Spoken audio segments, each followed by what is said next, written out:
Hello viewers, welcome to our channel. నేను మీ చరణ్ పరిమి. ఒక crime గురించి మనం మాట్లాడుకుందాం ఈరోజు. అది ఒక చాలా ఇంట్రెస్టింగ్ క్రైమ్. నెల క్రితం జరిగిన ఒక యాక్సిడెంట్ కాదు. ఆ యాక్సిడెంట్లో చనిపోయిన వాళ్ళు యాక్సిడెంట్కి గురై చనిపోలేదు, వాళ్ళు హత్య చేయబడ్డారు అని చెప్పేసి తాజాగా పోలీసులు తేల్చారనమాట. పోలీసులు ఇన్వెస్టిగేషన్లో ఎంత షార్ప్గా వ్యవహరించారు, ఒక సినిమా లెవెల్లో ట్విస్టులు ఎలా బయటకు వచ్చాయి అనేది మనం ఈ ఇన్వెస్టిగేషన్లో చూద్దాం. అంటే ఇన్వెస్టిగేషన్ చేసింది వాళ్ళు, చెప్పుకునేది మనం. ఈ క్రైమ్ విషయంలో ఇది ఒక నెల క్రితం జరిగింది. ఈ ప్రవీణ్ అనే ఒక వ్యక్తి ఉన్నాడు. సో ఈయన డాక్టర్ అనమాట, ఖమ్మం జిల్లాకు చెందిన డాక్టర్. సో ఈయన ఒక ఊర్లో ఆయన ఒక హాస్పిటల్లో ఆయన వర్క్ చేస్తూ ఉంటాడు.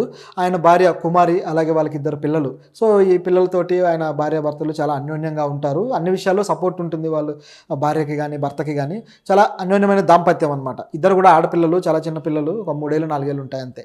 సో ఇంత బాగా ఉన్న ఈ కుటుంబం సడన్గా ఒకరోజు ఒక కార్ యాక్సిడెంట్కి గురయ్యి అందులో 3 చనిపోయారు. సో ఆ 3 భార్య, అలాగే 2 పిల్లలు కూడా. సో ఈయన మాత్రం కొన్ని స్వల్ప గాయాలతోటి ఆయన బయటపడ్డాడు.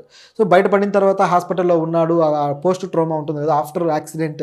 సో దాని నుంచి బయటపడడానికి కొంత టైం పట్టింది. సో ఈ టైం గ్యాప్లో పోలీసులు ఇప్పుడు ఆ కేసును ఇన్వెస్టిగేట్ చేయడం మొదలుపెట్టారు. అయితే పోలీసులు ఇన్వెస్టిగేట్ చేయాలంటే ముందు అది యాక్సిడెంట్ కాదన్న డౌట్ రావాలి కదా. వాళ్ళకు డౌట్ వస్తే తప్ప అసలు ఇదేంటనేది తేల్చరు కదా. సో ఎప్పుడైతే ఈ యాక్సిడెంట్ జరిగిందో ఆ తర్వాత చూస్తే ఆయన వైఫ్ కుమారి కానీ, అలాగే పిల్లలు కానీ, వీళ్ళ బాడీస్ మీద ఎటువంటి దెబ్బ కానీ చిన్న క్రాక్ కానీ లేదు.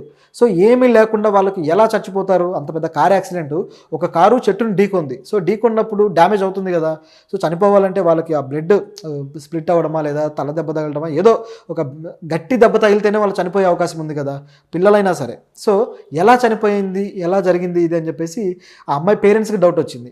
డౌట్ రావడంతో ఇక వాళ్ళు పోలీస్ కంప్లైంట్ ఇవ్వడం జరిగింది. సో మా అల్లుడి మీదే మాకు డౌట్గా ఉంది అన్నారనమాట. ఇది ఇక్కడ ఇంకో ట్విస్ట్.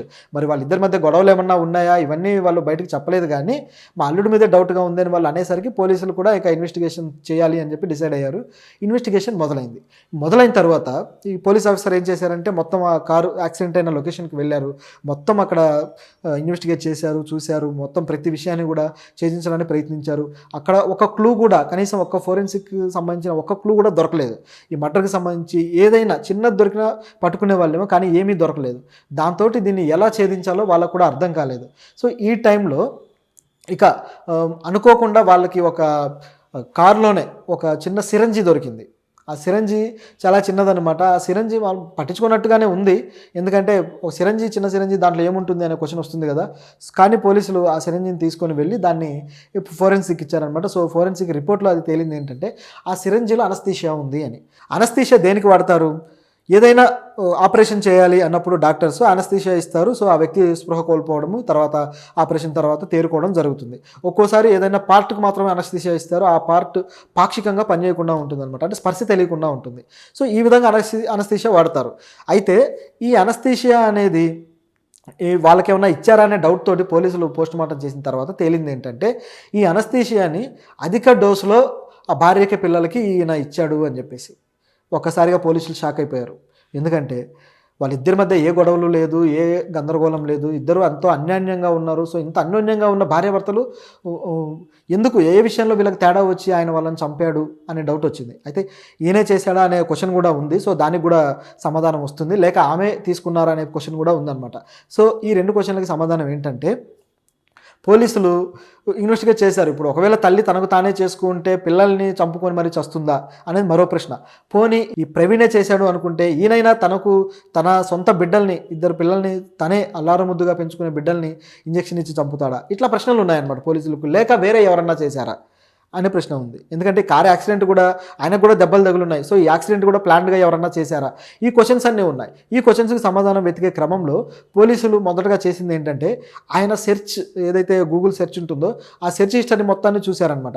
చూస్తే వాళ్ళకు సమాధానం దొరికింది. ఏంటంటే అనస్థీషియా ఎంత డోసులో ఇస్తే మనుషులు చనిపోతారు, అనస్థీషియా కెపాసిటీ ఏంటి అని చెప్పేసి గూగుల్లో బాగా సెర్చ్ చేసినట్టుగా తెలిసింది. క్లారిటీ వచ్చేసింది పోలీసులకి. ఎందుకంటే అనస్థీషియా ఇంజెక్షన్, ఆయన డాక్టర్, సో ఇంజెక్షన్ ఇవ్వగలిగే కెపాసిటీ ఉన్నాడు. రెండోది అనస్థీషియా అంటే చాలా కీన్ పాయింట్స్ మీదనే ఇవ్వాలి. సో అలాంటి పాయింట్స్ కూడా తెలిసిన వ్యక్తి.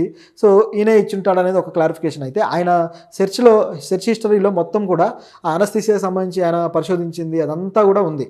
సో దీన్ని బట్టి ఈయనే సెర్చ్ చేశాడు. సో ఈయనే చేశాడు, ఆమె భర్తే చేశాడు అనేది కొంత క్లారిఫికేషన్ అయిందనమాట.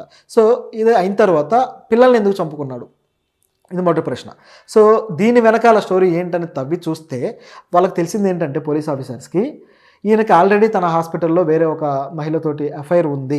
సో, ఆ ఎఫ్ఐఆర్ వల్ల వాళ్ళిద్దరూ కొంతకాలంగా వాళ్ళిద్దరి ఎఫ్ఐఆర్ నడుస్తూ ఉంది. ఈ విషయంలో భార్యతోటి ఏదో గొడవ జరిగింది. సో, ఆ గొడవ నుంచి కూడా వాళ్ళిద్దరు కొంత ఎడమొహం పెడమొహంగా ఉన్నారు అనేది వాళ్ళు తేల్చిన విషయం అనమాట. అయితే సరే ఆమెను కాస్త కూల్ చేయడం కోసం వాళ్ళ ఊరికి తీసుకెళ్దామనో ఏదో ఆలోచించి మొత్తానికి ఆమెను కారులో తీసుకొని వెళ్ళాలి అనుకున్నాడు. సో, అలా వెళ్ళే క్రమంలో అది కూల్ చేయడానికి తీసుకెళ్ళింది కాదు, ఏకంగా కప్పెట్టడానికి తీసుకెళ్ళింది అని చెప్పి మనకి ఇప్పుడు క్లారిటీ వచ్చేసింది ఆమెను మర్డర్ చేయడంతోటి. సో, ఇట్లా ఒక భార్యని కేవలం ఒక ఎఫ్ఐఆర్ పెట్టుకొని ఒక భార్యని అంతం చేశాడు. అలాగే ముక్కుపచ్చలారని తన ఇద్దరు పిల్లల్ని అంతం చేశాడు అంటే ఇది షాకింగ్‌గా ఉంది పోలీసులకి.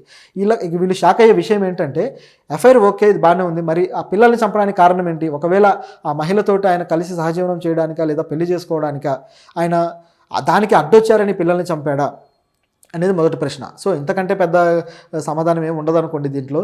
ఎందుకంటే ఎఫ్ఐఆర్‌లో చివరికి జరిగేది ఏంటంటే వాళ్ళిద్దరు కలిసి ఉండటం కోసం వీళ్ళని చంపడమా, లేదా ఈ ఎఫ్ఐఆర్‌లో ఉన్న వ్యక్తులు వాళ్ళు ఎలాగో అదొక ఇల్లీగల్ రిలేషన్ లాంటిది అని వాళ్ళు, సో, ఈ ఎఫ్ఐఆర్ పెట్టుకున్న వ్యక్తులు వాళ్ళ రిలేషన్ ఏదైతే ఉందో దానికి అడ్డం వచ్చే వ్యక్తుల్ని చంపేయాలనుకున్నారా అనేది ఇప్పుడు ఉన్న ప్రశ్న అనమాట. సో, ఆ స్త్రీ ఎవరు, ఆ మహిళ ఆయనతోటి ఎఫ్ఐఆర్‌లో ఉన్న ఆమె అని పోలీసులు ఇప్పుడు ఆమెను కూడా అదుపులోకి తీసుకునే ప్రయత్నంలో ఉన్నారు.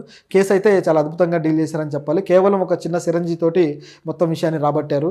సో, వీళ్ళకి శిక్ష పడితే మంచిది. ఎందుకంటే ఈ చిన్న పిల్లల్ని కూడా ఆయన చంపేశాడు. సో, ఇంత దుర్మార్గమైన మనస్తత్వం ఉన్న డాక్టర్ ప్రజల్ని కాపాడే వృత్తిలో ఉన్నాడు. మళ్ళీ ఈయన ప్రజలకు ఏం ట్రీట్మెంట్ ఇస్తాడో, ఏమి ఆయన వృత్తి ధర్మాన్ని నెరవేరుస్తాడో కూడా ఎవరికి అర్థం కావట్లేదు. చాలా